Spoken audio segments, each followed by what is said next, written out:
Hey everyone, welcome back to the Hot Wheels Garage. Today we are unboxing the 2013 Dodge SRT Viper from the Now and Then series. This is car 10 of 10, and again this Viper is in that bright yellow with the black stripes. Really cool car, the Vipers. Let's rip into it.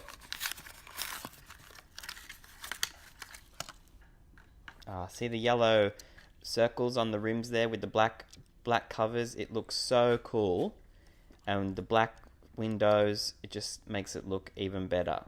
Really cool looking sports car, this one. It's got the headlight decals on there. Pity it's missing the tail lights, but still it's a really cool car overall. Alright, thumbs up, don't forget to subscribe.